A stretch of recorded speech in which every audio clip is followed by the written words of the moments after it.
Ladies and gentlemen, the NFL draft has concluded. So we thought, just to get in the drafting spirit, we'd come in live tonight with a mock draft. Rookie mock draft, that is, not a redraft mock draft, but a draft nonetheless. DFab, Mullin, how are you boys going after this? Well, we did a bit of a watch along on Saturday. It was a long one, but how are we going? I'm good, mate. You jump in there, mate. Yeah, mate, I'm good. We were talking about it just pre-pod. A little bit disappointed that now we've got that 3.5 month lull of nothing that we just have to kind of create hype for. So it's now down to the long wait of the season. But mate, I'm excited. We finally got a clear picture on who's where, and now I can spend the next 3.5 months doing mocks every day. So I'm good. I'm good. Yeah, and I'm the same with you, DFab. It's a bit sad, honestly. Like all the hype building up until the rookie draft season and all the work that we put into it. I know, with all of our leagues scheming, trading picks away, that huge weekend pod. I think we did 8 hours total live streaming over day one and day two. So if you missed that and you kind of want to catch our live reactions, jump on and catch that on our YouTube or Facebook history. But yeah, no, it's sad, but. First rookie mock draft post NFL draft. So yeah, very, very keen to get this one rolling. Yeah, it's been fantastic too. I mean, I just love seeing the landing spots and actually getting a clear picture and who we like where. It's probably more that. I mean, there's a few disappointing landing spots which we'll get to a bit later on, and you probably see it reflected upon our draft. But at the same time, I'm just happy to get some landing spots and knowing what we need to do now. I mean. I've got a rookie draft that starts in 2 days. Unfortunately, I've got no picks in that draft. Finished third, so that's a bit of a shame. But I've got that itch to draft, and I might trade back in. Amon-Ra St. Brown might have to go for some picks. So I really do like some picks in this draft too. So let's get stuck into it, my man. Who had pick one? DFab. I think you had pick one. I did. Didn't you? Yeah, I did, mate. I did. Sorry, just to backtrack here. Sorry, mate. The format for tonight will be us three will be drafting. DFab will have pick one. Damo will have pick two. And then I'll have pick three. And then we repeat from there. So, DFab, you're on the clock, my man.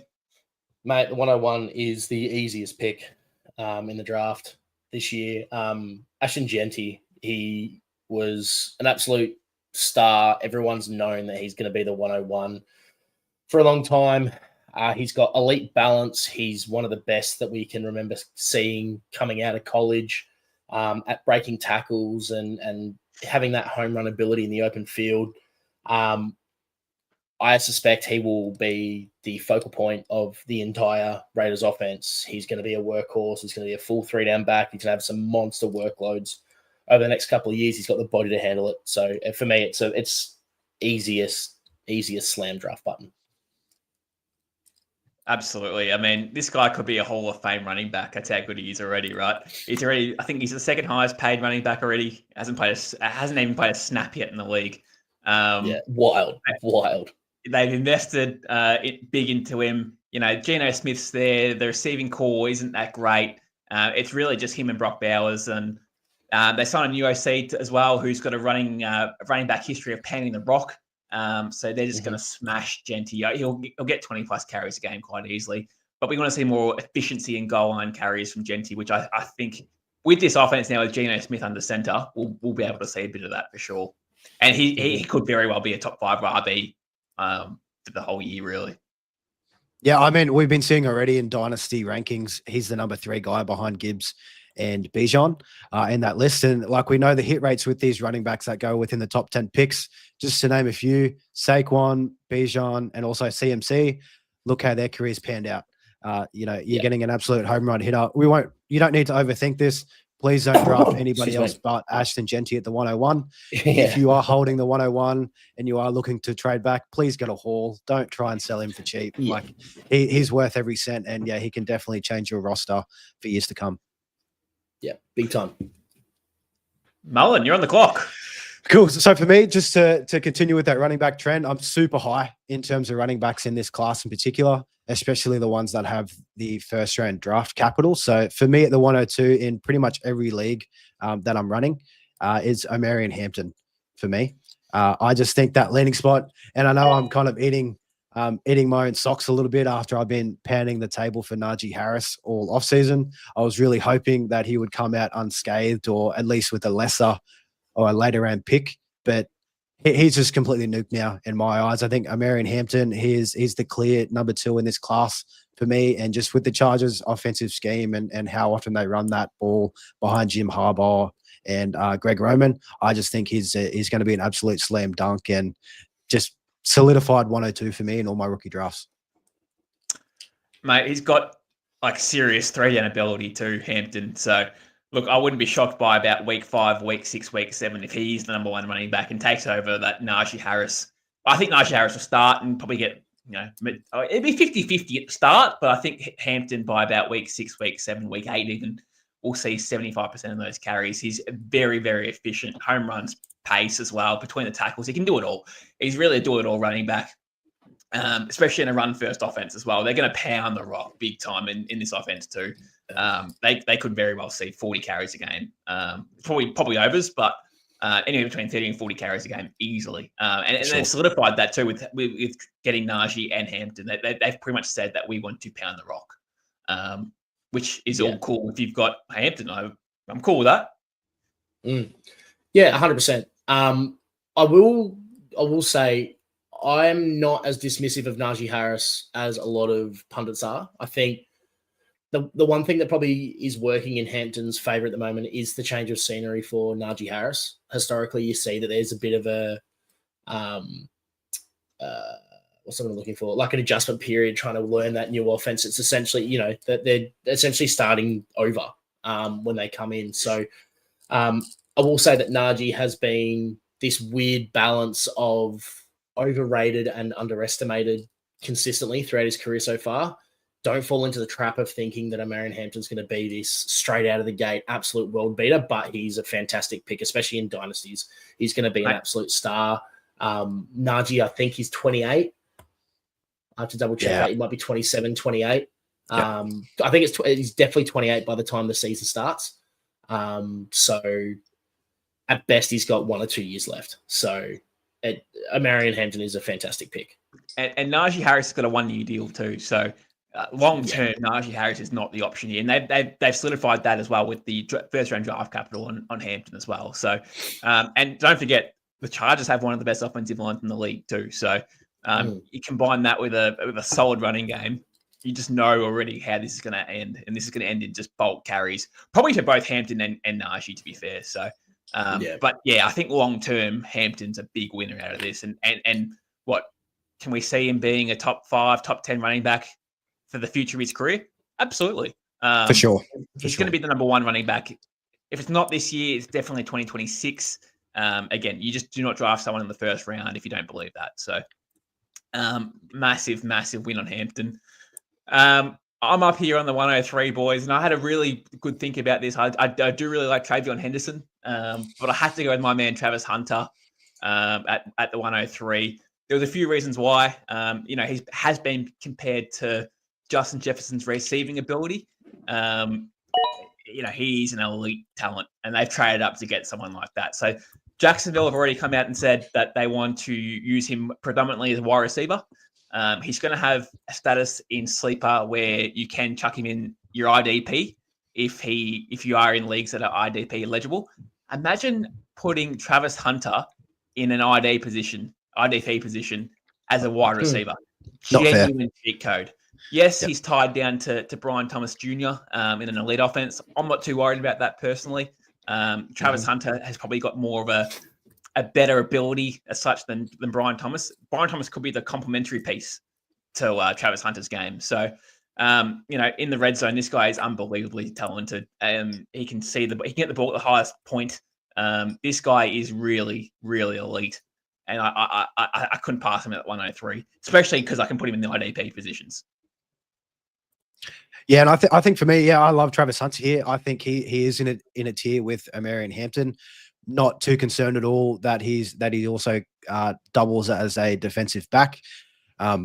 I just think even if he's splitting work on defense and offense, he's going to be there for the high value touches on offense. And Liam Cohen, they've spent a second overall pick on Travis Hunter. They traded up. They, set their first away next year, an absolute haul. I think they're going to have a clear plan and they're going to be scheming things for him to get involved in the offense. And I think, him and BTJ, they'll just really complement each other a heap. I even think BTJ might even be a little bit of a sneaky buy. I think they can both definitely produce in that offense, especially with Trevor Lawrence if he comes through for a full healthy year. And and with Liam Cohen there, just an offensive masterminded head coach, I think there's going to be big production to come for Travis Hunter. And the big winner out of this is Trevor Lawrence as well too. So, for sure. Liam Cohen, as you said, has come from Tampa Bay. He's trying to sort of invest that same sort of offense to Jacksonville and make this a nice looking offense. And I love that, the fact that, this is the first move that he made was to get Travis Hunter. So, he's going to play, they are saying he's going to play 95% at wide receiver. And then he'll probably play a certain amount of snaps at corner or whenever needed, like maybe late in the game or something like that. They might put him into corner or something like that. We don't know what that's going to look like just yet, but he will play some snaps at corner for sure. We just don't know how many. But I love it, man. I seriously love Travis Hunter. Again, if we get Justin Jefferson out of Travis Hunter, then he's the 101. Yep. Agreed. That's a big ask, though. It is. Getting Justin Jefferson out of him is a big ask. It is, but he's that talented. I want to quickly ask you guys, in terms of wide receiver prospects in this class, is Travis Hunter the best wide receiver in this class for you ahead of Tet? Well, obviously, otherwise I would have drafted Tet. Yeah, exactly. So, let's not get misconceived by the whole wide receiver, defensive end kind of doubling. That's right. Yeah. DFab, you're on the clock, man. Yes. This is, I won't lie, I'm already having a moment where I need to figure out what I want to do. Being a super flex, I feel like I've got to take Cam Ward. Yeah. There's so much value to be found in QBs. You kind of just want to have that lotto ticket on the hope that they hit. Something that I'm really encouraged by with Tennessee, last year they were the 21st overall offensive line, really, really poor. But coming through in this offseason, they added Dan Moore Jr., JC Latham's gone back to right tackle, and then Kevin Zeitler, who any of the sickos will know, he's a proper veteran lineman. He's an outstanding guard. He's played 15 games in 10 plus seasons. He's last year, without getting too sicko on the stats, he allowed only a 3.2% pressure rate, which was good it was one of the best rates in the NFL. He is an outstanding all-pro level guard. So the fact that Cam Ward's going to have the ability to actually let plays develop, stand in the pocket, be protected, not get beat up, speaks a lot to his development. And I think he can actually be somewhat fantasy relevant next year. It's not going to be one of those guys that you need to wait 3, 4, 5 years to start hitting. He's going to have moments next year where he looks good. Wide receiver has a little to be desired. Calvin Ridley's good. Tyler Lockett is 6 months away from cashing in his 401k. Treylon Burks definitely isn't the guy that they thought he was going to be coming out of the draft. So there's definitely some room to improve in their on their depth chart in the receiving room, but it's a good start. Their offensive line is looking much, much better. Tony Pollard's still solid. Their defense is okay. I like the prospects for Cam Ward. Mate, I'm with you as well. And keep in mind, Superflex leagues, if you finish as a QB 15, right? Yeah. It's still probably the overall 25, overall 30 player in the comp, right? Mm-hmm. QB score higher than your average running back or your average wide receiver. Keep in mind, these guys are always on the field too. So unless Cam Ward has a disaster and gets benched for Will Levis, which is not going to happen. Not going to happen. They'll give him 2-3 years to sort it out, right? Agreed. So I love the pick at Cam Ward. I was tossing at him at 103, but 104 is probably about right as well. He's got receivers there, sure. I mean, Tyler Lockett is fine. Ridley is good. And I do want to see more out of Treylon Burks. This is probably the year that he actually has to do something to be relevant. Otherwise, he's out of the league. But we've got plenty of time on Cam Ward. He's a bit of a gunslinger, so I like that too. Mm-hmm. He's not afraid of throwing it downfield, and that's where Calvin Ridley will come into a massive advantage for him in fantasy football, because he's not afraid to throw the long ball. So I love the pick, man. It's a great pick. Thanks.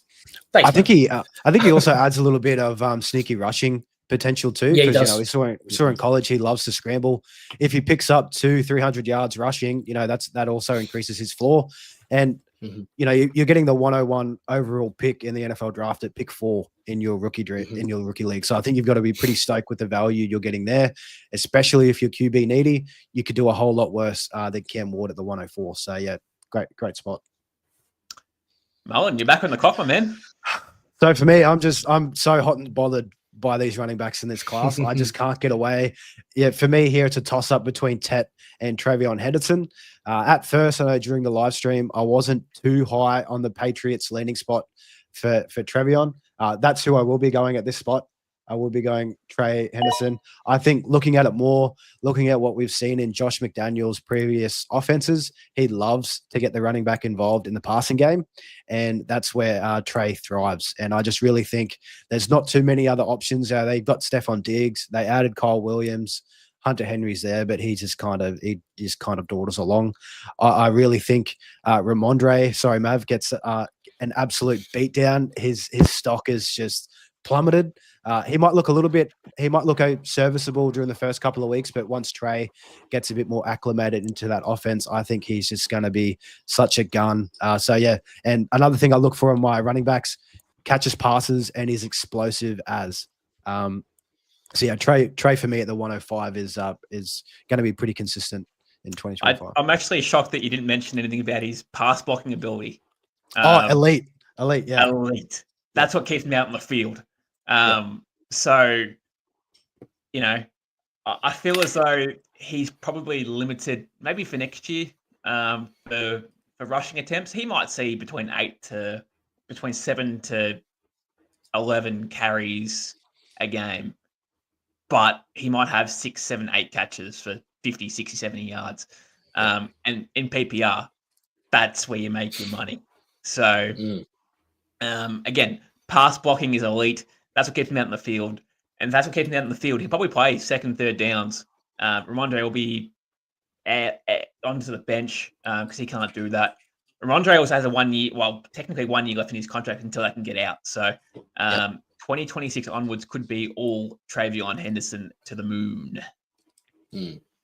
Yeah, I like it a lot. They, again, not to get too boring with the analysis, but they picked up Will Campbell with the 4th overall pick to try to bolster their line. They were the 30th overall offensive line in the league last year. They've really kickstarted that reboot, and it's clear that they want to have a solid line for Drake May to stand behind, and then obviously allow Trey Henderson to run between. The big key is, as you said, though, he's shown elite pass catching ability. So while the line is improving, it's still shit. So those little dump offs, those little dinky little passes, those little screenplays going to Trey, even if he comes out to start the year for the first 6-7 weeks as purely a third down back, he's going to be impactful. He's going to be worth having on the squad.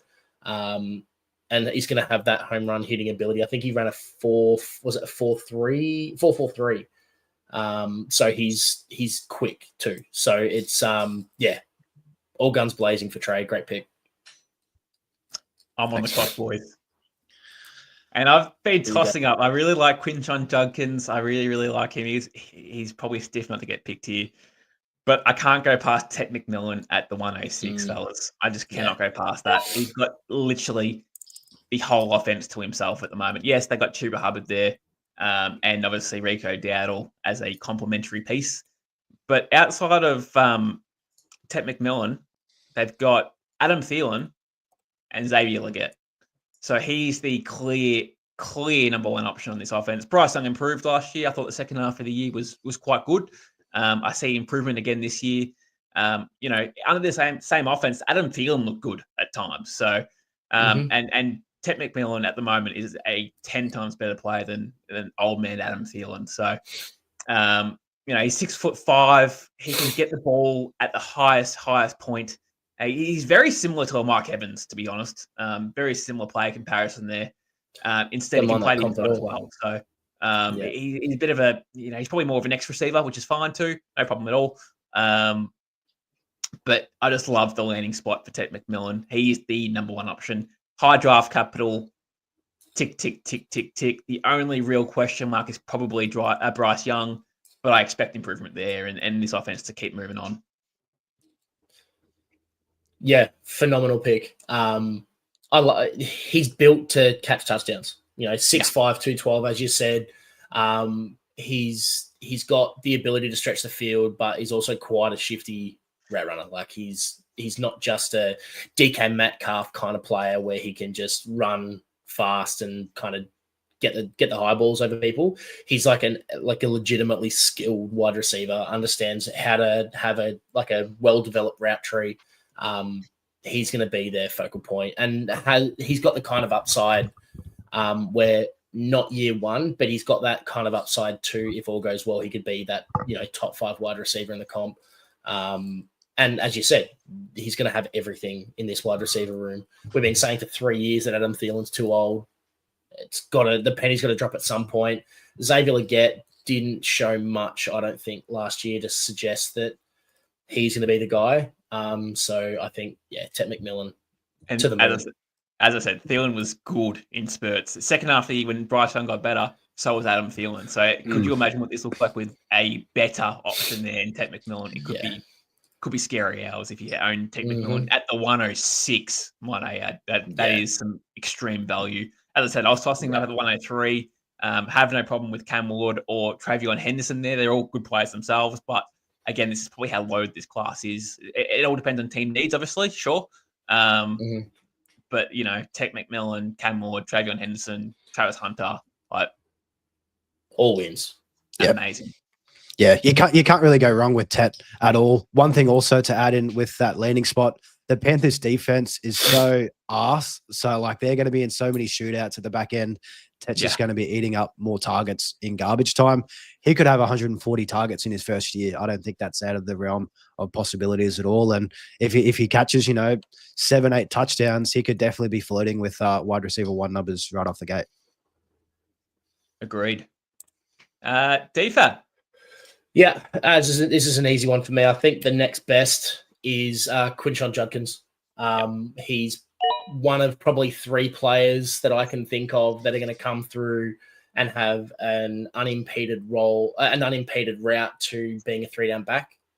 The other 2 haven't been picked yet, so I don't think it's any of the others that have been. Oh, sorry, Gianti's. He's kind of in a different world. Ignore him. But outside of Gianti, I think there's 3 in this class that can be legitimate 3-down backs from the get-go, and Judkins is the first one up. Jerome Ford's been serviceable in the past. He's not a horrible back by any means. He's probably a good depth piece, but he just doesn't have the ceiling that Judkins does. He was a 4.48, so there was a lot of question marks about his athleticism. He looks great. He looks the part. Real easy one. The fact is, just purely from volume, he's got the ability to be relevant immediately. Agreed. I made a tweet about him the other day. He's going at 107. Mid to late first rounds at the moment. That's just extreme value. I mean, he's so good between the tackles. He's got sneaky upside in the receiving game. It's not really his thing, but he can do it. But between the tackles, this guy is legitimate. Now, they did draft Dylan Sampson as well in the 4th round, so pretty good draft capital on Dylan Sampson. I think he's more the complementary piece to Judkins versus him actually taking touches off Judkins. Jerome Ford's got 1 year left in his contract. He's very much replaceable, and they will do that immediately. But I seriously can say Judkins. If I'm going to compare him to a player, I can compare him to Nick Chubb. I see very similar comparisons there.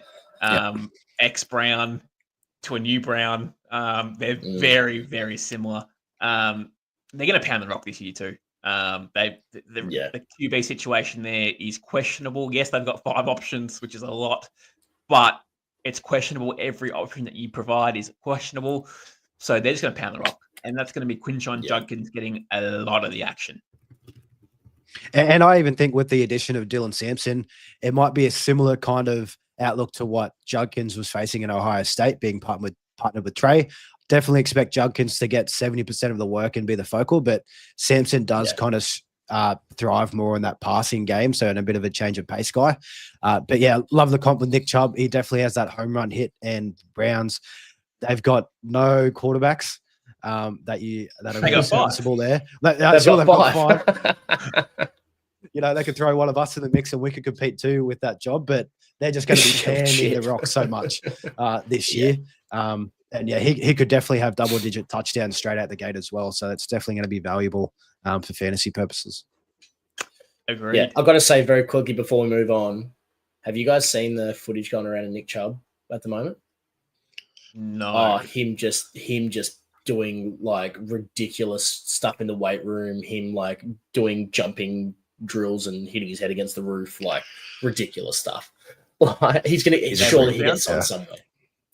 Surely. I love this part of the season as much as it's so dull. I love the random hype, like montage videos of people looking like absolute studs in the weight room. It's so good.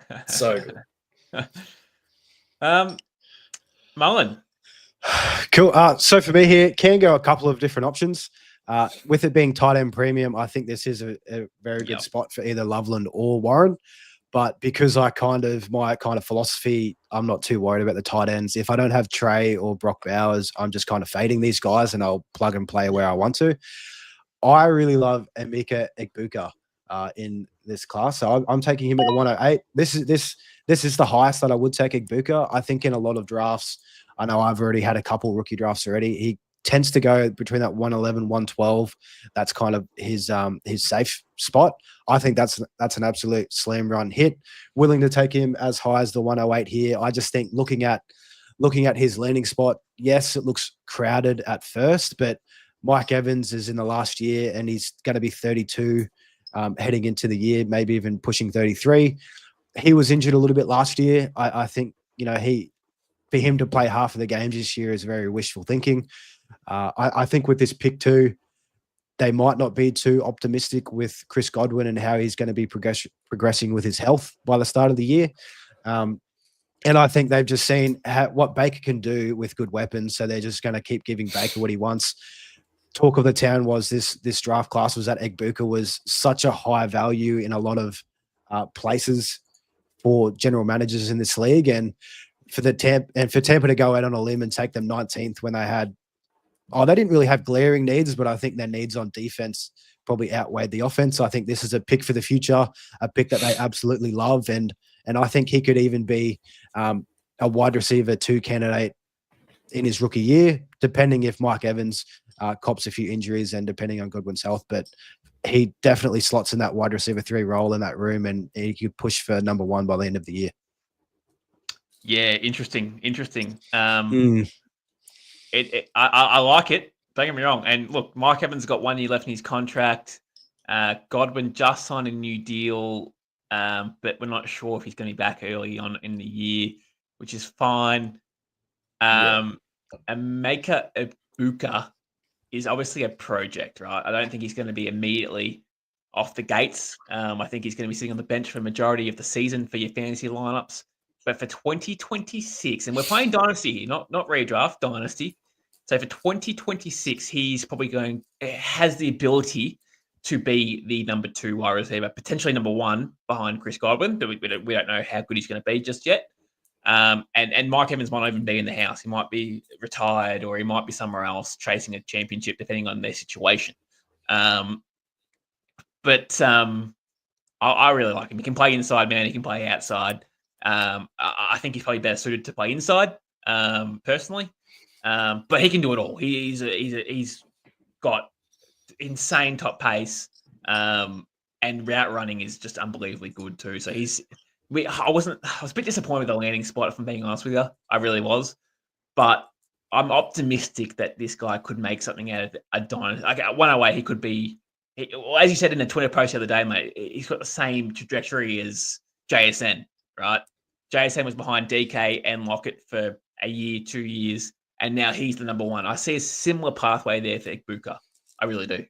Similar draft capital too, just to throw in there very, before very you jump similar. in DFab. I think it, and it is the reception leader in history at Ohio State. You pair that to, the guys that he played with there, Marvin Harrison, Chris Olave, JSN, as mentioned. And Ohio State, they've just produced absolute guns. But no, DFab. I mean, if he dropped to me, he would have been my pick next. I don't think that he's going to be particularly unless Godwin can't get up for week 1 and he has extended time on the sidelines. I don't think he's going to be particularly impactful this year. But once those guys go out, or once they start to slow, which inevitably happens as they get older, Igbuka's going to be immediately thrust into a spot where he has the potential to be a top 12 wide receiver. We've seen what Baker does. There's enough ball to go around in that offense to hold basically 2 top 12 level wide receivers. He's going to explode when he gets the opportunity. It's just waiting for when that opportunity is going to be. So, talking specifically for Dynasty, if you have the ability to get him and you're already pretty set in the wide receiver room, you don't necessarily need someone right now and you're already in your window, take him by the slide and then hope that, you can kind of get through, because when he does go, he's going to be like a JSN. He's just going to explode. When he takes over, it's going to be very, very clear that he's the one. Yep. That's great. I'm on the clock, boys. I'm going to draft a tight end, and tight ends are people. Oh, of course you are. Now, when I say tight end, there is 2 options here that, obviously ring a bell, but I'm going with Tyler Warren right here, boys. I was probably a bit disappointed that the Bears didn't take him, but at the same time, this is really good fantasy football because he has a pathway to being the number 1, potentially even number 2 option on this offense, right? So they got Pittman, question marks on him at the moment. They've got Josh Downs. I'm not sure if I believe in Josh Downs. I need to see more of a sample size before I make a decision on him. But I see Tyler Warren potentially being the number 1 option here.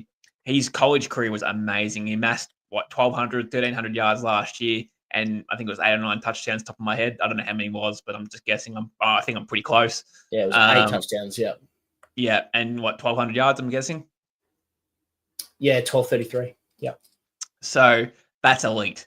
Now, he's going to be paired up with either Daniel Jones or Anthony Richardson. He's going to be a safety blanket for either one of those 2 players. If I had to choose, I'd rather Daniel Jones tied to Tyler Warren because he loves smashing tight ends and throwing downfield too. And Tyler Warren's a big physical receiver that plays tight end. He doesn't do much blocking, but he's just a receiving tight end. I really like that. He was a McKay Award winner.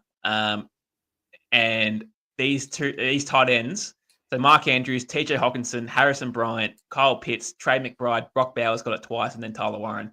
It's a pretty good list right there. So for the most part. So if we're comparing Tyler Warren here to a potential Brock Bowers, awesome. Yeah. I don't think he would be Brock Bowers, don't get me wrong, but he could very well be a number 2, number 3, number 4 tight end going into this year. I see a pathway to that happening. So Tyler Warren was a massive smash.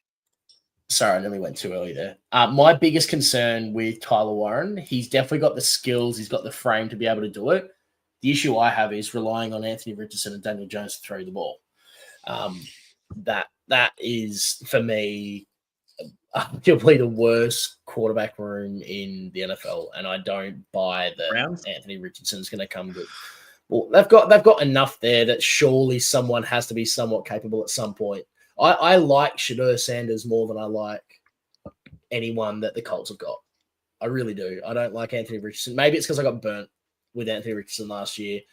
Daniel Jones, I've believed at certain times and it's never worked out. I have big concerns about their wide receiver room, and I think they're still going to be heavily reliant on the run. With Jonathan Taylor, they brought in Khalil Herbert as well, so another pound it between the tackles kind of guy. So I just worry that there might not be enough pass attempts to go around for Tyler Warren. But I agree with everything you said about the kind of play he is. He's an absolute star. He's a great blocker. He's got the build to be able to impact straight away and be that target guy when you're in the red zone. The only concern I have is with quarterback. Yeah. And it's a big concern too, the quarterbacks, but Tyler Warren can be that safety blanket. For me, Tyler Warren is the number 1 tight end in this class. purely just off that landing spot.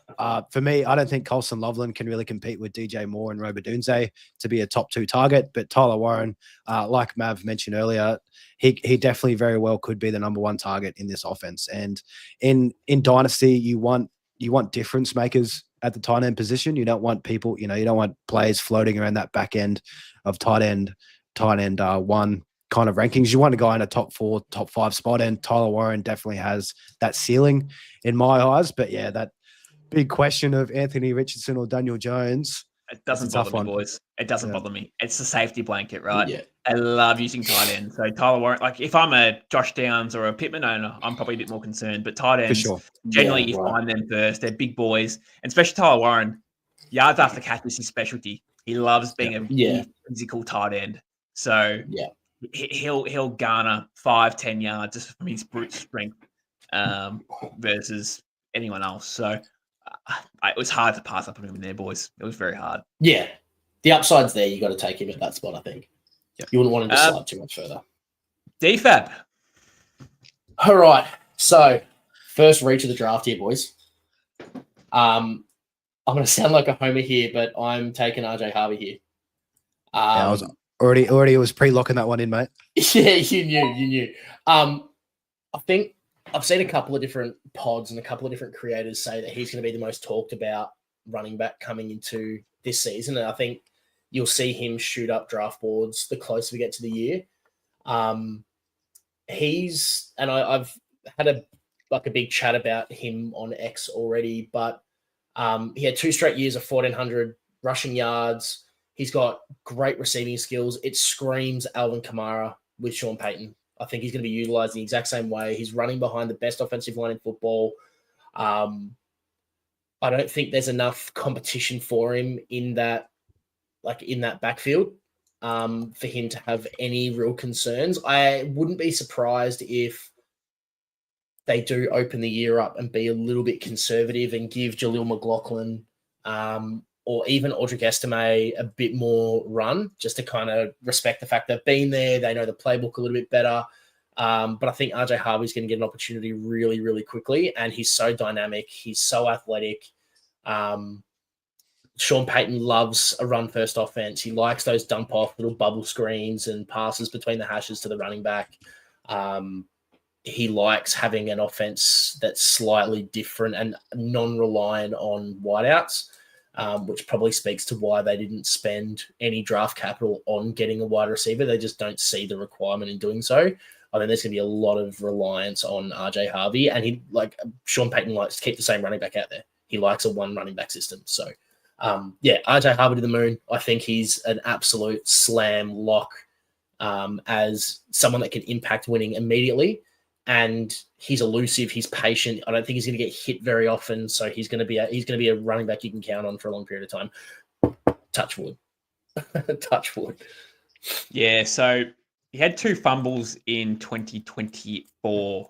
RJ Harvey, which is fine because we know Sean Payton is very, very on the if you fumble the ball, you're out of the game. If you have multiple fumbles, you're out of the game for 3-4 weeks. So his fumbling ability is not there. So that's a good thing.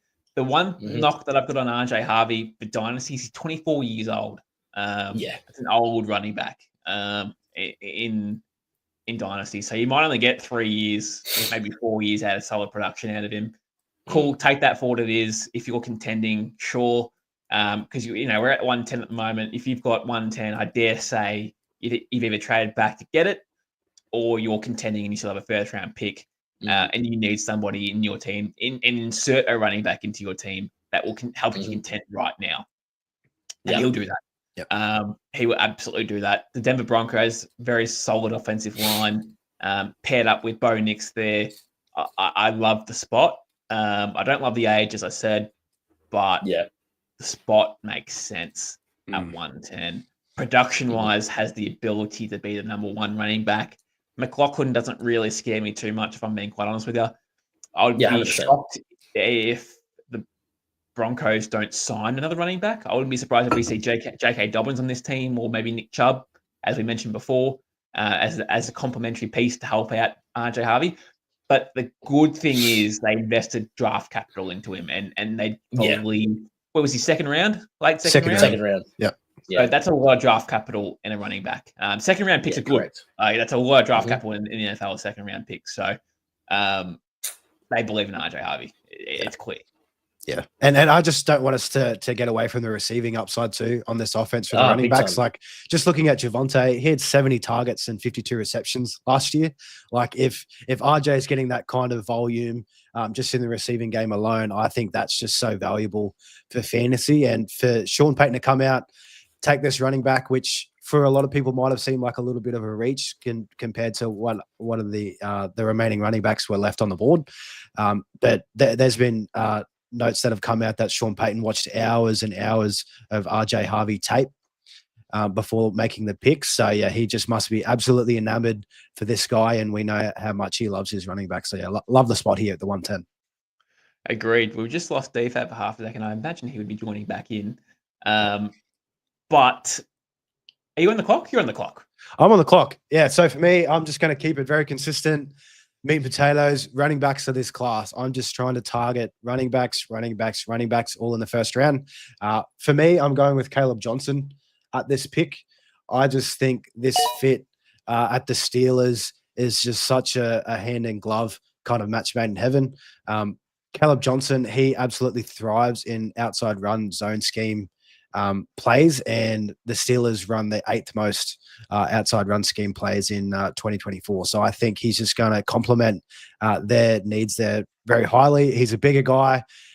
He did kind of slack off a little bit at the combine, but running a mid 4.5, but they've clocked him running at 22 miles per hour in game with full pads on. So he's a freak athlete. He's a massive guy. Can withstand a true workhorse workload. And there's nobody else on that depth chart besides Jaylen Warren. And he's on his second round tender. I don't think he's going to be there after this year. I think they're just going to absolutely love what Caleb Johnson delivers. And I can see him getting double-digit touchdowns right at the gate in this offense with how much they love to run it. The only kind of knock is Arthur Smith just does Arthur Smith things. Maybe Jaylen Warren gets a little more involved than what we'd like, but I think Caleb Johnson's just too good of a value here, and he also has that day 2 capital when he got picked up in the 3rd round. Yeah, agreed on Caleb Johnson, man. Look, top speed is probably not his big thing. Between his tackles, he's fantastic. Now, Jaylen Warren, I'm not too worried about Jaylen Warren personally. As you said, complimentary piece at the very best. Yeah. But Caleb Johnson is probably going to be the first, second down back at this offense. Again, goal line carries. We're not too sure who the QB is at this point. We think it's going to be Aaron Rodgers. And, if Aaron Rodgers is half decent with DK Metcalf and Pickens, then there should be a lot of goal line carries here for Caleb Johnson available, you'd imagine. So I love the pick. I love the landing spot. I'm not worried about Warren. And I've seen him fall to second rounds as well. So he's sort of hovering at the moment between 110 and 203. It's sort of where he's been hovering around. So again, depending on your team needs, obviously, is one thing. But yeah, I really like the pick, Caleb Johnson. I think he's a stud. Yeah, and I think it is like with the draft moves that the Steelers made. Like they passed on Shedeur at the 3rd to grab Johnson. They picked up Will Howard in the 6th. So it definitely looks like it's lining up to be Aaron Rodgers under center to start the year. And yeah, like you mentioned, it's a good offense. They should have a lot of goal line opportunities, and Caleb Johnson's just going to eat all of that up. If he falls into the second round, I'm sending trades like crazy trying to pick up that value. I think that's just way too good, and he should be going at the back end of the first at the least. Crazy. So DFab is joining back. He's just booting up his internet again. He's on the Dodo internet. Shout out to Dodo. Dodo DFab. Yeah. But at the 112, mate, there was a couple of picks here that I really liked. It was hard for me to pass up on Jackson Dart. I'm not taking Jackson Dart. I'm going to take Matthew Golden at the 112. Now, it's hard to imagine, or it's hard to project where Matthew Golden's going to be in this offense, right? They're stacked at wide receiver. They've got Romeo Dobbs. They've got Christian Watson, who's always injured, and they've also got Jaden Reed, who might be the number one. We don't know who the number one is. It's number one every week. But Matthew Golden is very, very dynamic, and he's going to add a lot to this offense. If you pair him with Jordan Love, amazing. He's got the home run ability. He's got top speed. I think a 4.39 in the combine. I think he wasn't over a 40-yard dash. I think it was top of my head. Yeah, in the 4.3s. Yep. Yeah, and that was the quickest of the class. So if you pair that with it as a Jordan Love throwing dimes, I could see a spot where he's the number one receiver in this team. But there's every chance that the ball does get shared around.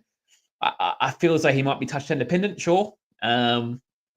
But again, I'm going to take the risk on the fact that there is a number one receiver here. They've invested a pick 22, I think it was, into Matthew Golden. And I'm going to invest the fact they believe in he's the number one, and so do I.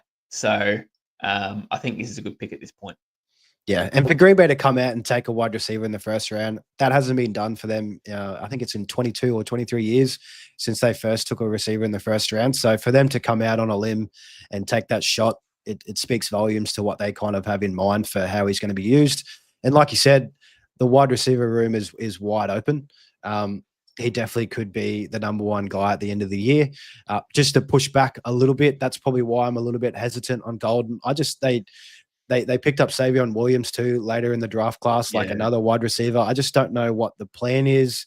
And he's not like a bigger kind of dominant guy. Like he gets those explosive plays for sure, but I'm just not too sure if he's going to be getting consistent work. Like we saw Jaden Reed last year, there were some games he was getting 10 targets and some other games where he was getting just a goose egg. So it's just who kind of knows what's going in there. But the value of getting a wide receiver that went 22 or 23 overall, having that draft capital and in a landing spot, tied to Jordan Love, great QB, tied to Matt LaFleur, great offensive mind in the NFL, so that he's in the right system. But yeah, it's just going to be up to him to see if he can get the work in and come out on top. Agreed, mate. You're on the clock, my man. DFab's not joining in. My camera's playing up, so I'm going to quickly restart that one, but you're on the clock. Yeah. So for me, this one here, this probably goes in a couple of different ways. I can look at Colson Loveland here because we are running tight end premium. It probably would be a value to take him to the 2-1. I'm just a little bit hesitant with that landing spot of the Bears. I think Rome, Odunze, and DJ Moore are just the clear number one and number two. They also added Luther Burden. So it's just more mouths to feed in that offense. Really do like Colson Loveland as a talent and a prospect, but I just think that scheme, there's just too many mouths to feed. So for here, I am going to take Jackson Dart. I wasn't too high on Jackson Dart coming in, but I think the Giants trading up at the back end of the first to pick him up and also get that 5th-year option at the center. He's going to sit a year. I'm happy. It's kind of similar to Michael Penix last year. I know that Jackson Dart is not really going to play too much. I expect Russell Wilson to get the lion's share of the work, at least to start. But getting a first-round quarterback in Superflex at the start of the second round, I think the value is just too good. We know how valuable that position is in Superflex. So, and he also he adds a little bit of sneaky upside in the running game as well. So if he can, like we mentioned on Cam Ward, if he can add 200-300 rushing yards to go along with everything else, I'm happy to take the dart on Jackson Dart here at the 2-1. He's got sneaky rushing upside too. Very, very sneaky. I don't mind it. They trade up to get him. First round draft capital, obviously. So they obviously like Jackson Dart. They did an extensive amount of workouts on Jackson Dart too before the draft. So they knew what they were doing. Mate, the fact that he sits for a year and sits behind guys like Russell Wilson and I suppose Jameis Winston, he's going to sit there and learn. And I feel as though QBs get thrown into the deep end too quickly without actually learning how the NFL game translates compared to college. It's a different game, more physical, more athletes as such in the NFL. So I really like the fact that he's going to sit there and learn for a year. I like his upside. I like his ability. And he's tied to Malik Neighbors. So yeah, that's a big thing for me too, is that if you're tied to one of the best receivers in the competition, that's pretty big. So I like it. I like it. My next pick here, mate. This is going to be interesting, but I'm going to run with Jaden Higgins. Okay. I'm running with Jaden Higgins out of Houston. Now, I see him being the next best option to what's his name? I've gone blank. Nico Collins. Nico Collins. Yeah, they're the same player. They're actually the same player. He's 6'4", 6'5". Jaden Higgins, very aggressive. Now this offense needs to get better. Tank Dell's not around, so it's going to be pretty much him, Higgins, and I suppose Jalen Noel, should I say? I keep saying Noel, but it's Noel.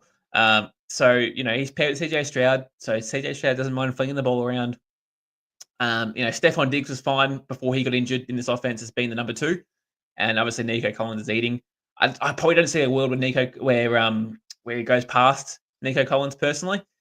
But as I said, if you can compare him to Stephon Diggs numbers and maybe you get something a bit more out of CJ Stroud, who had a bit of a downing year last year, let's be honest. I can see this guy finishing as a top 30 wide receiver, a solid wide receiver 2 in your fantasy lineup. So I like Jaden Higgins this pick.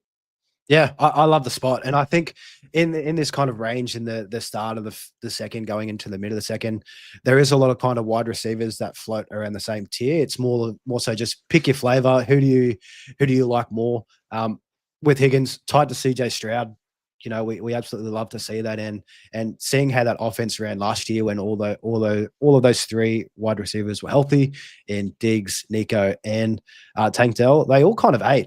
Honestly, like I remember the start of the year in redraft, those 3 guys were going in like the top 6 rounds, and they're all on the same team. So I think there's going to be more of enough pie to go around for all of these guys. It will be interesting to see how they line up. Yeah, because like you said, and I think even on draft day when Higgins was picked, his comp was Nico Collins, which was pretty funny how that laid out. So yeah, no, I love it. I think both Jaden Higgins and Jalen Noel, I think they'll do well in this offense. And and at the start of the second, pick your flavor. He's got high draft capital tied to a good offense and good quarterback. There's good opportunity there for him right off the bat. You're up, mate. So for me, a couple of different options, but I am going to stay on course. I'm going to take Cam Scatterboo with this pick. You can do that. Yeah. So and I've done this I've already had a couple of rookie drafts as is, and this is the spot where I'm just smashing Cam. Sorry, that no homo. Smashing him in this range. I just think he did get that round 4 capital, but with how loaded this class was last year, he would have been round 3 at the least, I think, with maybe even pushing round 2 with how lackluster that class was. But I just think he can do it all. I think Tyrone Tracy, he is very good in the receiving game. I think they might even run him a little bit out of the slot on a lot of plays and have Cam behind center. So I think at the gate he can compete for the number 1 role here. Devin Singletary is there. I think he's just going to be a depth piece, really. I think Cam's going to be able to carry a big workload. And we saw his production too at Arizona State. He absolutely smashed it in rushing production and also in the receiving game as well. So he can do it all. And, to get a running back here that could be the lead guy off the bat. And in an ascending offense, they are adding more pieces around. It is looking better. And they are, their defensive line too with the Giants, how they picked up Abdul Carter. I think they're going to be in games a lot more, so that they're going to have the opportunity to run the ball more instead of throwing it in garbage time and trying to catch up. So yeah, for me, it's Cam here, and in a lot of ways. I love the pick. Can't scatter about. That's gonna be my next pick, to be honest. He stole it, but yeah, between the tackles, he's amazing, man. He's a big physical running back. Doesn't mind getting his hands dirty. Loves contact, yards after the contact as well. Massive fan of that. Tyrone Tracy won't take. Yeah, it's going to hurt Tyrone Tracy, sure. Back on your point of him going into the slot, yep, I can see that possibly happening. He used to be a wide receiver, so that makes sense. But yeah, Cam Scatterbo, that probably just make sure now that Cam Scatterbury is probably the RB1, and go on back as such as well. So yep, I agree on that. My next pick, mate, is going to be Jack Besh out of Las Vegas. Now, sure, they've got Brock Bowers and Genty. Don't get me wrong, but they got no one else. No one else. They got Myers. The jury's out on Jacoby Myers, but Jake Besh has the potential to be there to be the number one, if not number two, wide receiver there at the Vegas Raiders. There, draft capital is quite high, second round draft capital, so no issue at all. They believe he's good. I believe that's also the case as well. And yeah, just based off that, I really can see him being potentially at worst the number two option on this offense. Yeah, no, I agree with you here. I love Jack Besh here at this spot and in this range. He's going to be in a lot of my teams after the rookie draft season is done. But I'm probably a little bit higher than you on Jacoby Myers. I think he is going to be serviceable for at least the start of the year. But we've seen Gino; he can support multiple wide receivers in an offense and or multiple receiving options. Brock Bowers included. But yeah, it's wide open. Jack Besh can definitely outperform Jacoby and get that number one wide receiver role pretty early on in his career. And, the Raiders love him. He's a very, very physical wide receiver, not afraid to block, which is going to get him a lot of playing time early on. And for them to spend, a round 2 pick on Jack Besh when there was plenty of other wide receivers on the board, yeah, I love it. I think it's going to be a very sneaky pickup in rookie drafts this year. Loves breaking tackles. Breaking tackles. All right, mate, you're up. It's up to me. I'm going to do the very boring and non-sexy thing. I think Colson Loveland here. I think it's just too good of a value. He was drafted 10th overall, and I don't think he's going to be doing too much at the gate. Could be wrong. Could be very well proven wrong. He might, if they end up moving DJ Moore with how crowded that room is, he could slot in there behind Rome. Having that draft capital, being tied to Ben Johnson and also Caleb Williams, there is still a question mark whether or not he's good, but definitely the talent is going to be there. But yeah, I just think at the middle of the second, I think the value is just too good to pass up on a tight end that was picked 10th overall, and might take a couple of years, but if he has any resemblance to Sam Laporta's production, yeah, you're going to be very happy with this pick. So yeah, I don't think you can go wrong. Yeah, I agree. The only problem I've got with Loveland is it's just a crowded offense, right? Luther Burden technically still on our board right now. He's been added to this mix of offensive talent. DJ Moore's not going anywhere, and neither is Robert Dunze. So, that's 4 solid receiving options they've got there to pass the ball around to. Maybe Loveland is going to be the safety blanket there for Caleb Williams, maybe. But you're putting in top 10 draft capital into a tight end. You'd expect him to be used a lot more. Probably more maybe red zone. He's the guy to target. We don't know what is going to happen there. But Loveland probably did drop in that draft a little bit. He probably should have gone a bit higher. It's probably rough to say that, but I just don't love anyone on the Bears at the moment just because of all the crowded room they've got there. But hey, Loveland has got the potential there to be a top 2 option on this offense for sure. Yeah. And I think with us, we're just not tight end guys. I can speak for DFab, even though he's not here. We were mentioning it before going live. Tight ends are tight ends. It's not a sexy pick by any means, but just with the draft, you can't ignore the draft capital here. And Ben Johnson, it's his first pick.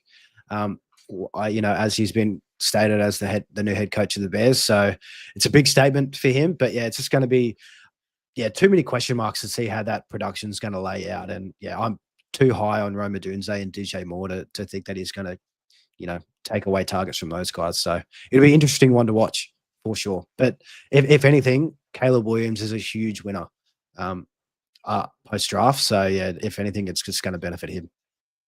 But up to you, Matt. I'm a tight end guy. I don't mind my Tyler Warrens in the world. I just think he had a better landing spot personally compared to Loveland. That was my biggest thing. But anyway. My next pick's me Trey Harris, mate, of the Chargers. Love it. Yeah, Love it. he slid a little bit on my board here. I probably should have him a bit higher. And I had Jake Besh my last pick, but I also like Trey Harris as well. I think he's every chance of taking up the huge role. I think he's going to find his way out of this team at some point. Now he's a home run hit. Trey Harris loves to run downfield and receive long passes, and Herbert loves to accommodate into that too. So unfortunately, Huge couldn't do that last season. He had way too many drops as a wide receiver. They did invest the first round capital into Huge, but now it's got to a point now where it's a big problem. 2-3 years in now, and he keeps dropping off passes. So Trey Harris comes in, he'll fill that role. He won't drop those passes.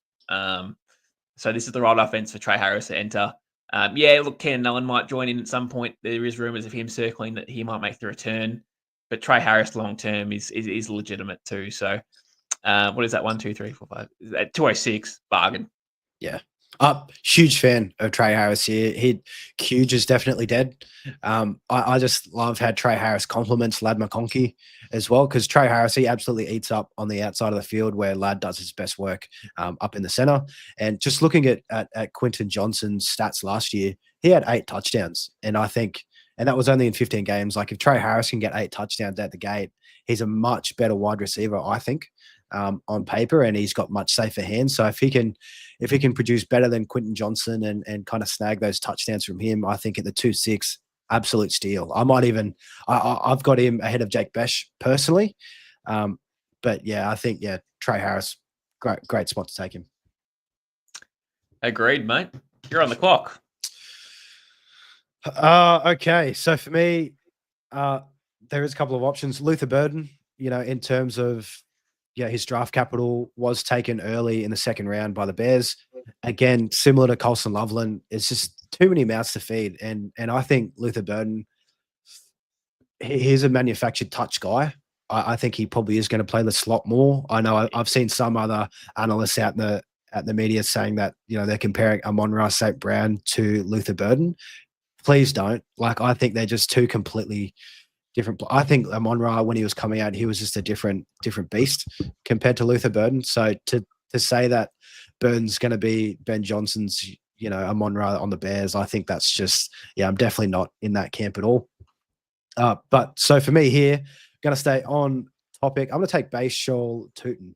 And he's a running back drafted by the Jags at the start of the 4th round. I think him and Cam Scatterbo, I think they were back-to-back in draft picks. So I think for me, I just love this running back class. And I think Tootin, I think he can just definitely fit into that offense. I think Travis Etienne, I think he's a very big chance of getting moved.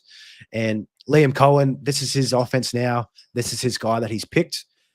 I think he could get the full number 1 load at the gate. I think Tank Bigsby, I'm not too high on Bigsby. And like I said, Etienne, last year of his deal, I don't think they picked up his 5th-year option, or if he did, this is the 5th-year option of his deal. So he's more than likely going to be out the door next year. I just love Tootin as a prospect. He's quick. He can catch passes. And he breaks tackles. That's just what I love. I don't want to get too ahead of myself because I'm a huge Bucky Irving fan, but this could be Liam Cohen's Bucky Irving on the Jags. And you've got to look on your face, Mav. What are you thinking? That's what I was going to say. He's come from Tampa Bay. He wants to recreate Tampa Bay in Jacksonville. Now, he had pretty good receiving running back room there at Tampa Bay. Bucky Irving, he went okay. And what's the other name? I can't. Rashad White. Rashad White as well. Yep. There as well. So Bigsby's okay. Replaceable, but he's okay. Etienne, I don't know. He's not really much of a receiving back as what we thought he would be. And he's got 1 year left in his contract. So Tootin is really the next best. Look, I don't know how many carries we'll see in 2025. But there's potential for this guy to be the number 1 RB at some point in his career for Jacksonville in an offense that features Brian Thomas Jr. and Travis Hunter. Plenty of goal line carries here. if he's the number one. So at this point in the draft, you're looking for upside. Tootin's the guy that could give you that upside. So I like that pick. On the clock, man, I'm not taking Luther Burden just yet. There's actually, it's crazy, isn't it? But I'm actually rolling with Kyle Williams out of New England. That's who I'm rolling with. I like it. That was going to be my next pick. I'll just throw that out. There's just crazy amount of upside here in Kyle Williams. They're screaming out for a receiver there at New England. So again, I'm picking him based off, I suppose, need versus fit. Polk's not a thing there anymore. Bootie's, I don't know, he's just a fringe wide receiver for them at the moment. He's got upside, sure, but we're not sure what his role is going to look like. Stephon Diggs is coming off a knee injury. We're not sure if he's coming back for week 1 just yet. Kyle Williams could enter this 2025 season as the number one. There's every chance he could. So, invested some capital into him as well. Like draft capital was fine. I think it was 3rd round draft capital into him. So, yeah, he could be the number one next year, tied to Drake May. So, I'm in at 2.9, I think it was. 2.8, yep, 2.9. 2.8. Perfect.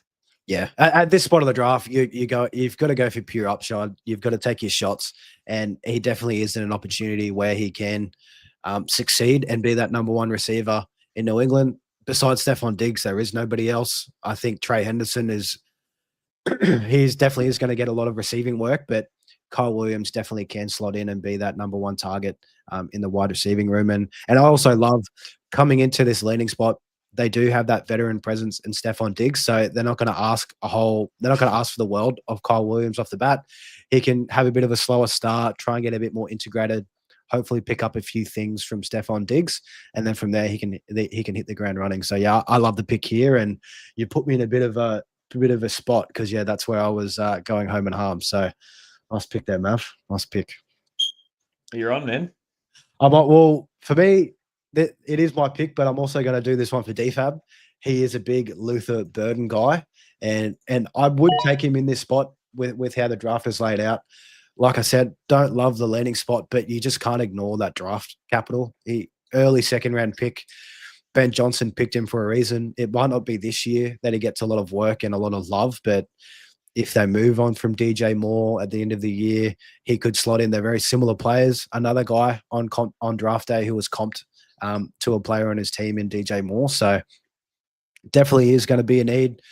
I wasn't too overwhelmed with his prospect profile coming into the draft, but you just can't ignore that draft capital. And I think, you'd be doing a disservice of yourself if you're not, if you're letting him slide past the back end of the 2nd and into the 3rd. I think that's way too late, but happy to take the shot here. With that in mind, I know it's not going to be anything this year, but hopefully from, year 2 onwards for Luther Burden, there might be some more production. Yeah, awesome, man. Awesome. Next pick, man, I'm taking Mason Taylor, New York Jets tight end. I really like the profile of Mason Taylor as a receiving tight end in a team who's screaming out for receiving options there with Fields. They've really only got Garrett Wilson there at the moment. So Mason Taylor is legitimately possibly the next best option after that. He's super athletic. His dad used to play in the league too, so he's learned a lot. And his college production is really good too. So, draft capital was quite high in Mason Taylor. I think he's a really good fit for the New York Jets scheme and offense that he's going to provide. And look, fit-wise, it just makes too much sense for me not to pass up on him on this pick. Late 2nd round pick for a potential look. Where's his upside? Top 10 tight end potential, which isn't great in fantasy football as such, but I could see him being a top 6, top 7 tight end in this league. Yeah, and with this landing spot, like you said, he could be the number 2 target right out the gate. Besides Garrett Wilson, they've got nobody else. So yeah, love the pick, and at this value, it was a deep tight end class, so there is going to be plenty of value around this range for tight ends. High draft capital capital rather. So I absolutely butchered that. And the chance to be the number 2 target for Justin Fields. Might not get a whole lot of work. I think Garrett Wilson will absorb a lot of that, and Fields will rush a lot of the time. But a number 2 option on an offense, and you're getting him at the back end of the second. Yeah, you can't go wrong. No. You're on the clock, man.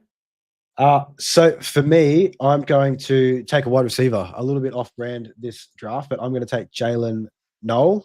I just really love the fit, and I know that he's going to a somewhat crowded room with Jaden Higgins and Nico Collins, but we saw how Higgins and Noel complemented each other at Iowa State during college, and I think he can just slot into that slot role super well where Stephon Diggs and Tank Dell kind of ate up at the back end of last year. I think, yeah, same reasons for Jaden Higgins, tied to a great offense, tied to a great quarterback. I was surprised that he slid to the 3rd round. But yeah, I think the Texans have a plan in place for this guy, and yeah, I'm keen to see how he can produce in his rookie year. Awesome. Mate, next pick, I'm taking QB, Jalen Milroe. This is as close as we can possibly get out of a dual threat QB. Yeah, he's raw. He did have round 1. Well, he was mocked in round 1 at some point throughout the draft process. Unfortunately, he did fall all the way down to Seattle. I think it was 3rd round. Yeah, third round. Yeah. Now, Sam Darnold's only got technically 1 year in his contract, and they can get out of it. So, I would imagine that Jalen Milroe at some point will feature as their number 1 QB, depending on how they go next year. Obviously, if they flop next year and finish in the top 5, then they're probably going to take a QB and move on from Sam Darnold. If not, Jalen Milroe's got a real opportunity here to be the number 1 in the future for this franchise. As I said, dual threat ability, and that's what I really like out of QBs is dual threat ability too. So, I possibly can see a very similar Jalen Hurts comparison in Jalen Milroe. Probably not as good, but if we're comparing, I see that to be very close, as close as I can get. So if I can get Jalen Hurts out of Jalen Milroe at the end of the 2nd round, then we're laughing.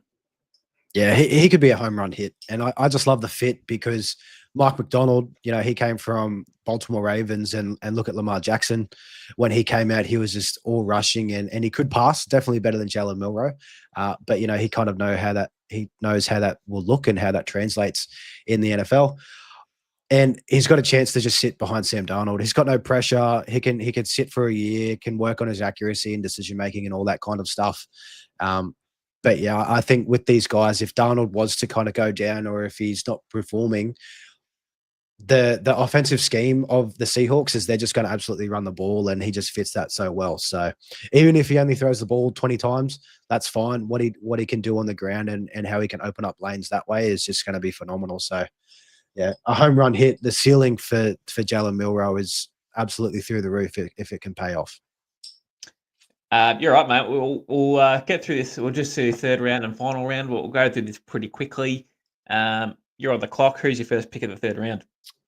So for me, definitely not taking Shador. Not going to continue the trend with quarterbacks here. I am going to take Terrence Ferguson, tight end, drafted to the LA Rams. I love the landing spot. I think Tyler Higbee is definitely on the way out. Devontae Adams, they signed him for 2 years, but it could only be a 1-year deal, and he's not getting any younger himself. I think he's 32, pushing 33. He's a super athletic, explosive guy, and that's kind of the traits that we're looking for in tight ends. Those freak athletes who are just huge bodies and can get the work done in the middle of the field. Won't spend too much time on it. Yeah, I just love the landing spot. Tied to Sean McVay as well, who's just an offensive genius. So hopefully he's got some big plan schemed up for him.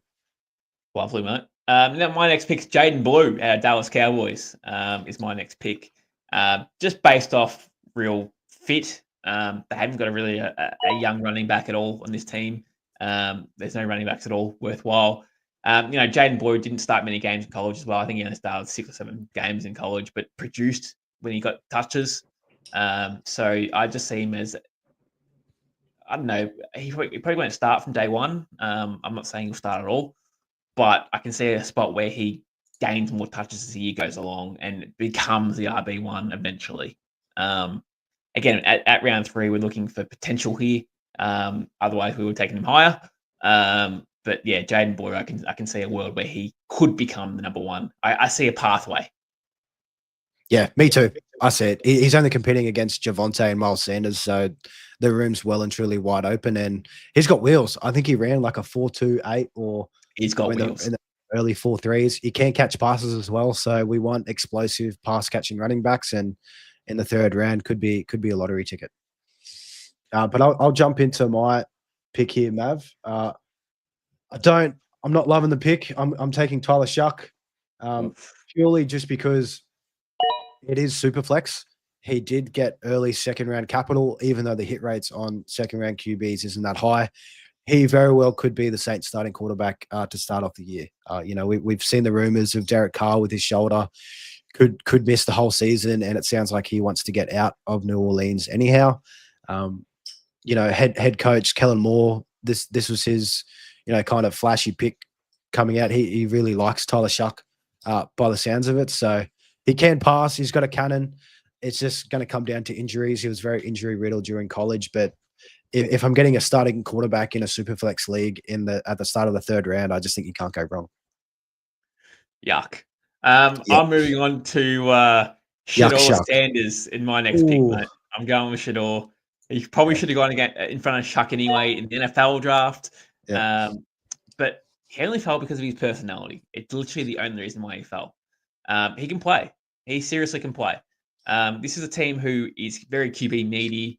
At some point in the Browns, he's going to play. He will play. If that means it's week 15, 16, 17, he's going to play at some point for him. The only concern I've got with Shedeur is if he does play late in the season, they're probably going pretty crap, which means they'll probably draft the QB at the top of the 2026 first round. But I wouldn't be shocked at the same time if they actually gave Shedeur a chance in weeks 2, week 3, week 4, early on in the year. Joe Flacco is not the future of this franchise. I would be surprised if he started. Kenny Pickett maybe would probably start. See if they can get anything on Kenny Pickett. And then after that, it's a lottery ticket after that. So I can see a world where Shedeur comes in at some point early in the year and plays all right. He's talented, man. He really is talented. It was literally, he only fell because of his personality.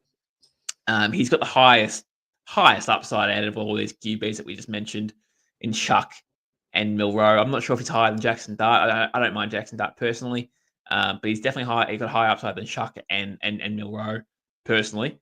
But it's just a question mark is if he's going to play. Yeah, and I think I couldn't pick him just because the amount of times we brought up his name during the live stream last weekend. It was just, when's he gonna get picked? When's the slide gonna be over? I just didn't think that the circus around him had that much of an impact pre-draft, but the NFL, it's come out that a lot of GMs have, said to their team, or a lot of the owners even, do not draft Shedeur. They just didn't want to deal with it. They didn't want to deal with Dion coming in and making waves in the media. And I think it kind of goes to show, even, if the talent, maybe they didn't think the talent outweighs the circus. So that's why he slid as well. So maybe, they weren't too high on him as a prospect, but he's facing no competition really. Like Joe Flacco, he's 40 years old, and that's pretty much Dylan it. Gabriel. Dylan, and they drafted him ahead of Shedeur too. I think they picked him in the 3rd round, which is very surprising. A very smaller quarterback, but we'll wait and see. I think hopefully Shedeur, this experience has humbled him, and he can kind of come in with a chip on his shoulder and just focus on ball only. But yeah, just too much of a risk. But at the 3rd round, who cares? Yeah, that's right. Yep. You're on the clock, man. So for me, dipping into the tight end, Elijah Arroyo. I really love the landing spot at Seattle. Early round 2 capital also. And looking at their receiving room, it's JSN, a very old Cooper Kupp, who we just don't know what's going to happen. Injury riddled last year. He very well could be the number 2 target at some point during this year. Not worried about Noah Fant. whatsoever. They brought him in a couple of years ago, and he's done absolutely nothing. So yeah, I really love Elijah Arroyo's profile, and if he's got a chance to be a number 2 target in that offense, I'm going to take that risk. Yep, agreed on Elijah Arroyo. The only bad thing about Arroyo is he's injury prone. Didn't play much in college. He was always banged up, injured. But yep. Yeah, ability there is through the roof on Arroyo. No offense in the house, but he's got 1 year left in his contract anyway, and that's him done. And then Arroyo's time to shine. And if you get him in the 3rd round, it doesn't matter too much at that point. My next pick is Dylan Sampson. I suppose the RB2 for the Browns. They did take him in the 4th round. He's a pass-catching running back with some sneaky rushing ability to go along with it. He can do it, but he's more of a receiving back. If there's any sort of concern on Judkins, then Dylan Sampson's the next man up in this offense. Maybe Jerome Ford, but investing 4th round capital, I'd imagine they'd put Dylan Sampson in first, and see how he goes. So, if you had Judkins, spending a 3rd rounder, late 3rd round pick on Dylan Sampson for insurance isn't a bad thing. Making sure that you get the handcuff is always a crucial thing for fantasy football. So I think that's a very wise and smart decision if you were to do that. Yeah, I don't mind it. Pairing with Quinshon Judkins, I think they definitely both could produce in that offense with how much they're going to run the ball. And he's definitely going to be the receiving back, I think, in that offense. So we know how much that receiving work is, valuable in PPR leagues. So yeah, don't mind the pick at all. Don't mind the pick, but I'll roll into my pick. Going to stay with you there with running backs, and I'm going to take Woody Marks. So Woody Marks, he was drafted in the 4th round by the Texans, and I think Joe Mixon's stock for this year is definitely up. I think Joe Mixon's a winner of this draft class. Woody Marks definitely can perform in the passing game. That's a big bonus in his game, but I think he's going to be a very good complement to Joe Mixon, and Joe Mixon's not getting any younger. Damian Pierce is on that depth chart as well, but he was returning kicks last year, so I'm not too worried about him at all. And they did also invest a round 4 pick in Woody Marks, so I'm more than happy to take the shot here. Joe Mixon goes down, he could be the number 1 guy. So there's a pathway to being the number 1, depending on how Mixon goes, obviously with injury history and obviously getting old in age as well. So there's a pathway there for Marks potentially. My next pick's Jalen Royals, mate. I think this guy's very, very talented. He's tied up with Mahomes now. Rashee Rice is off a knee. Kelsey's getting older. Hollywood Brown's always injured. There's a way. I mean, look, in the 3rd round, I see a pathway for Jalen Royals to be somewhat fantasy relevant at some point. Tied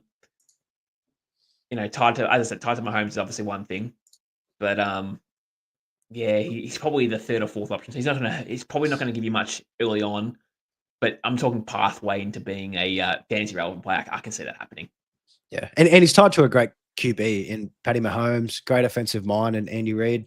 I was surprised that he slid to the 4th round. I thought it was great value for the Chiefs to pick them up, and there's been a lot of talks that Mahomes wants to get back to the high-flying offense that they once were, and I think he'd be a great fit. It might just take him a little bit to get off the bat, but Travis Kelce isn't getting older, and like you said, Hollywood Brown's always injured. So, could he get a good opportunity quickly? You're on the clock, man. To me, and in the 3rd round, I'm just going to be absolutely smacking these running backs. I just think with how deep this class was, it is a bit deceiving. That they were drafted in the 4th or 5th round. I'm taking Jordan James. He was drafted to San Francisco in the 5th round, I believe. I just think behind CMC, if he's healthy, it's only Isaac Guerrero, and I just think Jordan James is a much better talent than Isaac Guerrero. So if CMC goes down, we saw what Guerrero did in that offense when he had it all to himself. But I think if he can win that role, that running back 2 role on the depth chart behind CMC, I think it's going to be wheels up. barring that injury setback for CMC. So yeah, I think it's just there is a pathway there for him to be a home run hit. Awesome, man. My next pick, and this guy fell a little bit on our board, and I'm surprised he did fall this far, but Harold Fannin is my next pick, and I'm really shocked that he fell this far back out of Bowling Green. Always a good university, Bowling Green. But Njoku's 29, 30 years old, I think it is, top of my head. He's on the way out. He's got 1 year left in his contract. Harold Fannin is going to be the next tight end for this team. They've got no receivers outside of Jerry Jeudy. He's a receiving tight end, so that makes total sense that he's fantasy relevant here at this pick. At 310, I think you're getting a steal at this pick. I truly don't believe that that Njoku will be sticking around long term. I think he's out the door. He might even get traded to get some draft capital in at some point, and that means Harold Fannin's in immediately. Now, obviously, QB play is questionable, but Harold Fannin's the next tight end of this brand's franchise. So, for me, this is a great smash. Yeah, I love it. I think he's a great taxi player to kind of stash in your leagues. He's super young, 20 years old as a tight end. I think it will probably take him a couple of years to get accustomed. But if he can play this year behind Njoku, just the big question is what's their quarterback situation going to look like? But you don't need to worry about that for at least this year, I think. It's a good one to pick up and just stash on your taxi squad for me. So, yeah, don't mind the pick there at all, Mav. Awesome, mate. And your last pick? So my last pick, running backs. Devin Neal. He was drafted, I think it's 5th or 6th round to the New Orleans Saints. Let me just double check it. Yeah, so the 6th round. So he did fall. Early on, pre-draft in the process, I had him as my running back 6. So I think he can kind of do it all across the board, can catch passes, can break tackles. Just looking at that running back room at the moment, Alvin Kamara is there. Yes, they did extend him. I think he could be a bit of a trade target. I don't think they're going to be doing too well at all this year, so they could move him on midway through. And Kendre Miller, I think, we've had 3 years of Kendre Miller. He hasn't shown us anything, so I'm ready to just hit the reset and take a stab at Devin Neal because I really like the talent. I think he's there. The landing spot, there is opportunity and a pathway for him to jump up and get a start in that room. Yeah, I don't disagree with that at all, mate. Obviously Kamara's getting older now as well. I don't know if he's going to be the option, but I'll throw a dartboard at that pick and see what we can get. Kendre maybe, but injury prone as such. So, don't hate it, mate. Don't hate it at all. And my next and last pick, mate, I'm going to pick Pat Bryant, Denver Broncos. I see a pathway of him being the number 2 wide receiver in this team. They've got Sutton, who's 29, 30 years old. He's getting older himself. And literally nobody else. They've got Marvin Mims there. They've got who else they've got top of my head? I can't really think top of my head at the moment. Troy Franklin, but we're talking about guys that are questionable, right? Yeah. Pat Bryant, again, might be questionable. We're not sure. He might fall into the depth chart and have to earn his way in. But there's a pathway of him being the number 2 option on this team. So, again, at these picks, I'm just looking for pathways. That's all I'm looking for. I'm not. It's like a 20% chance these picks will hit. But I'm looking for a potential pathway to him being the number 2. I can see it. Bo Nix, young QB, tied to him. Love that. I'm not sure about Sutton long term. Cool. No worries at all. And then Marvin Mims and Troy Franklin and all that. Like they're getting old now. So not old. Sorry, they're just in a depth chart at the moment. There's no one that's outstanding me though. Going. This guy's it. So, yeah. Yeah. No, I like the pick here, Mav, to close us off. I think, they took him in the third round, and they definitely did have a need at receiving, in the receiving room. So I think, for Sean Payton to come out, he spoke very highly of Pat Bryant. I don't know if you saw this, Mav, but he drew comparisons to Michael Thomas. That's what Sean Payton was saying. I'm not too sure how I feel about that, but hey, if your head coach is giving you that high praise, it definitely sounds like he's got a plan in place for him. So yeah, at the back end of the third, good pickup. He's out of Ohio State, isn't he? No, Illinois, I think. by the looks of it. That's just what Sleeper's got, but yeah, okay. All right, well, that'll pretty much do us, I reckon, my man. DFab, as unfortunately, they had to leave us due to internet issues. Again, he needs to upgrade his internet from Dodo to at least something half decent. He can work on that one. But it's been a good draft, man. I've really enjoyed this one. Third round always gets a bit hard, but as more information comes out on these players and landing spots and when OTA start, we'll have a more of an idea on who's a real bolter in this class and who's not. This is our first mock draft post NFL draft, so it's very, very fresh. Maybe we do another one in June or July when rookie drafts might be more prominent back then as well. I mean, I don't know about you, but I like to set my rookie drafts for sort of when OTA start is when I like to set my rookie drafts for, because you just seem to know more about these players by then. But hey, there's a lot of leagues that draft a week after the draft, NFL draft as well. So it's hand in hand, but we'll do another one at some point. Yeah. I think it's going to be fun. And I think, Mav, the way you do it, it does make a lot of sense to kind of run those rookie drafts at OTAs. But I know for me, I'm a part of the sickos, baby. I've already had 3 rookie drafts, and it's not even a week after the NFL draft concluded. So give it to me now. Let's go. I think overall, looking at this class as a whole, we definitely have to give it more credit than what we did pre-draft. I think it's actually a pretty strong class on paper and in that running. Yeah. Tight end, especially in that running back room. Like, the biggest piece of advice that I could kind of give is in your third round, if you're stuck on a player, take a running back who's got a shot in that running back room, because the absolute talent and depth of this class, if it was last year's class, these guys would have been pushed up a round or 2, I think. So good to get that one done, Mav. Awesome, man. Awesome. All right. Well, yeah, if you enjoyed our pod, give us a 5-star rating, like, subscribe, hit the bell. Always appreciate the support that we get. We're also going to make some rookie rankings that we'll chuck in our Patreon as well. At some point, we will make that. We'll start making that as soon as today, I reckon. And we'll get that onto our Patreon ASAP. But appreciate it. And we'll see you next week. See you guys.